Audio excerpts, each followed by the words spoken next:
Hoy vamos a dar respuesta a un planteamiento de ayer acerca de los reclusos que se trasladaron de las Islas Marías y que el propósito es acercarlos a sus lugares de origen, a donde están sus familiares.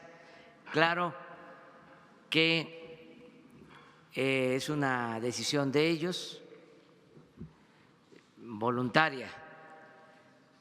Les van a informar sobre este tema, este asunto que estamos cuidando mucho por razones humanitarias.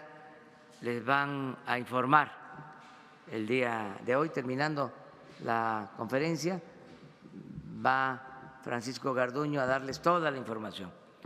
Y nos queda pendiente para el lunes informar sobre el asesinato a periodistas, tener más información sobre lo de San Luis Río Colorado y sobre otras agresiones. No se hizo el día de hoy porque Alejandro Encinas está en una misión, está haciendo una visita a un estado del país. Entonces, él es el que tiene esta responsabilidad y el lunes se les va a presentar todo un informe sobre la protección a periodistas como una función básica, estratégica, fundamental para que en el país se pueda ejercer con libertad el oficio, sin riesgos, como desgraciadamente ha sucedido, que muchos periodistas han perdido la vida en el cumplimiento de su trabajo. Entonces, vamos a hablar sobre eso el lunes. Yo ahora les comento sobre dos temas. Uno es relacionado con el acuerdo que se logró el día de ayer con los maestros que estaban protestando. Es un acuerdo inicial, no es un asunto resuelto en definitiva, porque según me informaron, ellos van a hacer una consulta con las bases, con los maestros, en este caso fundamentalmente en Oaxaca. Ayudó mucho este diálogo porque se aclararon cosas, habían algunos malentendidos. Nosotros reiteramos el compromiso de cancelar la mal llamada reforma educativa. Vamos a cumplir con ese acuerdo, no hay otra intención. Esto para que todos los maestros de México lo sepan. Se van a abrogar, a cancelar todas las leyes secundarias, todos los reglamentos que se aprobaron para imponer esta reforma educativa. Y va a haber una nueva reforma a la Constitución, que es lo que se está proponiendo, que tiene una dimensión completamente diferente. Es apoyar la educación pública, gratuita, de calidad, en todos los niveles escolares. Esto es educación gratuita, obligatoria, hasta el nivel superior. Y en la misma reforma constitucional se establece el derecho de los mexicanos a la educación, no hay nada punitivo, nada contrario a los maestros, a diferencia del trato que se les daba en los gobiernos anteriores. Nosotros vamos a respetar siempre a los maestros de México, porque no puede haber una verdadera reforma educativa sin los maestros, y todo lo vamos a hacer de común acuerdo. Hay un tema que se trató ayer, que me informaron, muy destacado: el hecho de que ayer los maestros expresaron que no tienen interés, que no los mueve el interés de manejar las plazas. Ya ven cómo se decía que lo que se buscaba era regresar a la venta de plazas, al tráfico con las plazas de maestros. Ayer ellos dejaron de manifiesto de que ese es un asunto secundario, que no tienen ningún reclamo acerca de lo que plantea la reforma constitucional y las leyes secundarias, que quieren estar atentos a las leyes secundarias, reglamentarias, porque no todo puede estar en la Constitución.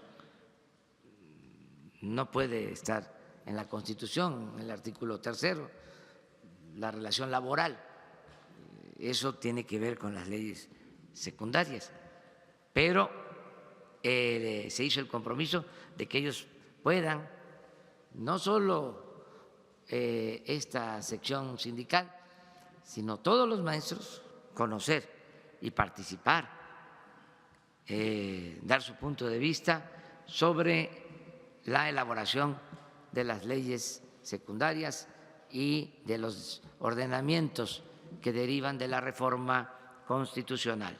Entonces, fue muy alentador esto, porque se pensaba que todo el movimiento era por las plazas, por volver a traficar con las plazas. Esto lo manejaban incluso los que apoyaban la mal llamada reforma educativa, que toda la oposición era porque se quería regresar al pasado de la venta de las plazas. Pues no, no es eso lo fundamental. También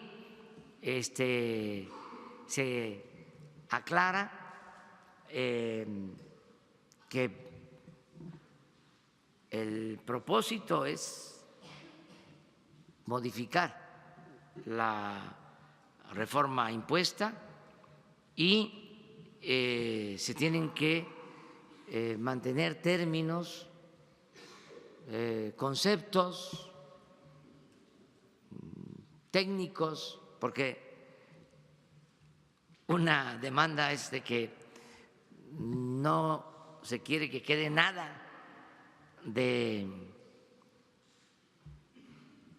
el lenguaje neoliberal, y eso pues yo estoy de acuerdo también, pero es poco a poco. Tenemos que regresar a un lenguaje nuevo, porque esa jeringonza neoliberal además es contraria al buen castellano, y se fueron introduciendo términos que no corresponden a la realidad. Ellos hablan de que son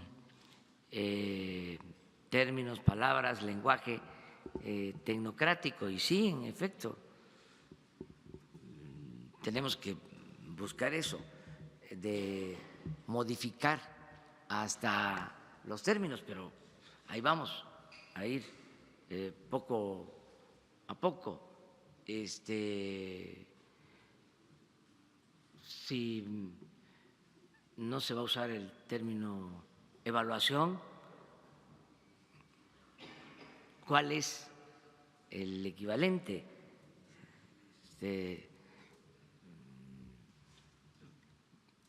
Capacitación, no, puede ser formación, pero eso se tiene que ir resolviendo. Entonces, como en la redacción hay algunos términos así, pues también hay esa inconformidad. Pero bueno, eso se va a atender también poco a poco. Vamos a ir cambiando hasta el lenguaje neoliberal, toda esa herencia, ¿no?, que dejaron, porque fue una influencia completa, que incluyó todos los ámbitos de la vida pública. Es una nueva economía, una economía de élite que se impuso, ¿sí?, acompañada de una política de corrupción, con una política asistencialista en lo social y con esta terminología, ¿no?, muy neoliberal. Todo esto tiene que irse modificando.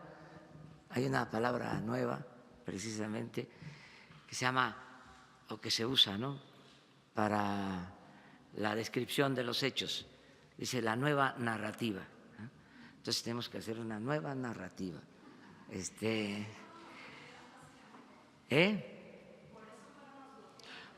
Porque tenían desconfianza y hacía falta más información, y se aclaró y se avanzó bastante. Y yo les agradezco a los maestros que tengan esta actitud de diálogo, porque ese es el mejor camino para resolver los problemas. Entonces, eso, decirles que va caminando. Lo otro, informarles, es de que hoy vamos a estar con los banqueros de México, vamos a estar en la convención de banqueros en Acapulco y les invitamos porque ahí vamos a hacer algunos planteamientos para que mejore este servicio en beneficio de los mexicanos, para que podamos lograr con la participación de la banca un mayor crecimiento económico en el país. Eso son los dos temas que tenemos. Vamos a hacer un planteamiento sobre eso, pero más enfocado a la competencia. Les adelanto, creo que un factor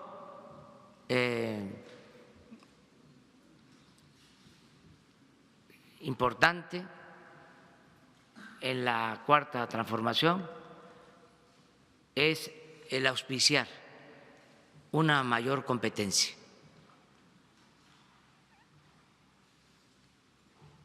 Sobre eso quiero hablar. Más que reglamentar, regular, que exista más competencia, menos concentración en las actividades económicas, es decir, que no haya monopolios, que haya libre comercio y una verdadera competencia, una auténtica competencia. Eso va a ayudar mucho. Es parecido a lo que sigue siendo válido en el manejo de la prensa. de los medios, una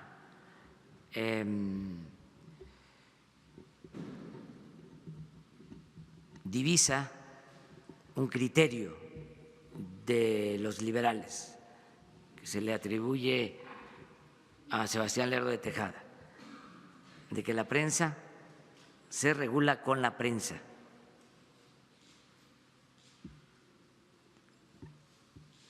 Aplica igual para los bancos. Los bancos se regulan con los bancos. La competencia. Cuando no hay democracia, cuando no hay competencia, hay abusos. ¿Por qué mejoramos bastante en el terreno de las comunicaciones en los últimos tiempos? Porque hubo más libertad con las benditas redes sociales. Se abrió más la información, menos censura, menos control, más libertades. Y en estos casos hasta vale la pena pagar la cuota de los excesos. Es mejor que haya libertad en abundancia, en demasía, que sobre la libertad, a el control, al cerco informativo. Entonces, eso nos ha ayudado mucho para mejorar la vida pública del país. No solo las redes sociales, también los medios convencionales, los periódicos que se mantienen con distintas orientaciones. Hay pluralidad en la prensa escrita y eso hay que mantenerlo. Hay un abanico de posturas en la prensa mexicana, desde periódicos con una postura más liberal hasta periódicos con posturas conservadoras, pero hay todo el abanico. En la radio, lo mismo. Esa es de los medios la reina de la libertad de expresión, la radio. Existe en los medios convencionales y la misma televisión también compite y cada vez compite más. Entonces, eso es lo que aplica también para el caso de los bancos, que no haya monopolios, que un banco o dos o tres no se queden con todo el mercado. Entonces, eso considero que no se resuelve reglamentando, regulando. Eso podría quedar como una última instancia, un último recurso, pero hay otros.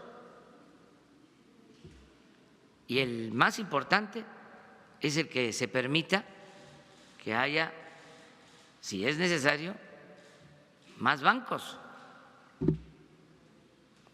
todos los que se requieran. Y si hay competencia, esto va a ayudar a bajar comisiones. Hoy quiero convocarlos de manera muy respetuosa a que bajen las comisiones con competencia, que voy a estar asistiendo, el año próximo voy a ir, y quiero entregarle un reconocimiento a la institución bancaria que tome la iniciativa y lleve a la práctica un plan para cobrar menos a nuestros paisanos migrantes que envían remesas a sus familiares. Si compiten en eso y hay resultados, sería algo de reconocer. Estamos hablando de 35,000 millones de dólares al año de remesas. Ese es un tema. Lo otro que también les voy a plantear, ya les estoy adelantando todo. Una más, la inclusión financiera, que no es posible que haya tanto atraso en nuestro país en cuanto a la inclusión financiera. No existen bancos en la mitad de las cabeceras municipales del país. Entonces, tienen que ampliarse, tienen que extenderse, y esto va aparejado de la conectividad. Fíjense, ayer estuve en Guelatao. Ayer ese pueblo histórico fue para nosotros la capital del mundo, porque ahí nació el hombre que encarna la dignidad en el ejercicio de la función pública, en el ejercicio de la política. Y no hay comunicación por telefonía móvil en Guelatao, en el pueblo donde nació el mejor presidente de México. Y sí, en la época en que salió pequeño, a los 12 años, Juárez, a Oaxaca, pues estaba muy lejos. Pues más de un día de camino, pero ahora se hace pues, una hora de camino, hora y media, cuando mucho, de Oaxaca a Guelatao. Estamos hablando de el pueblo más apartado de Oaxaca. Hay pueblos que para llegar, municipios de Oaxaca, que hace uno de Oaxaca 12 horas para llegar a la cabecera municipal. Pero aquí estamos hablando de Guelatao y no hay comunicación por teléfono. No sé, los que me acompañaron mandaron información, no se pudo mandar información. En todo ese distrito histórico de Ixtlán son 26 municipios, solo en 4 hay comunicación por teléfono móvil, en 4 cabeceras de los 26 municipios. En 22, nada. Entonces, eso lo quiero plantear también ahora. O sea, ¿cómo resolvemos conjuntamente que haya conectividad, que haya comunicación, que haya internet y que al mismo tiempo haya inclusión financiera? Porque Solo Oaxaca recibe cerca de 2,000 millones de dólares al año en remesas y quienes reciben esos apoyos que envían familiares de Estados Unidos fundamentalmente, pues viven en esas comunidades, en esos pueblos. Entonces tienen que ir a Oaxaca. ¿Por qué no se acercan esos servicios? Ese es un plan que nos importa plantear y no es contrario a sus propósitos de desarrollo, de expansión. Ahí está, en ese México profundo, ahí está una gran riqueza, es la riqueza de la pobreza, de los abandonados. Ahí están los recursos naturales, ahí están los bosques, ahí está el agua, ahí están las minas, ahí está el petróleo, en los pueblos más apartados y los pueblos originarios, ahí está la cultura.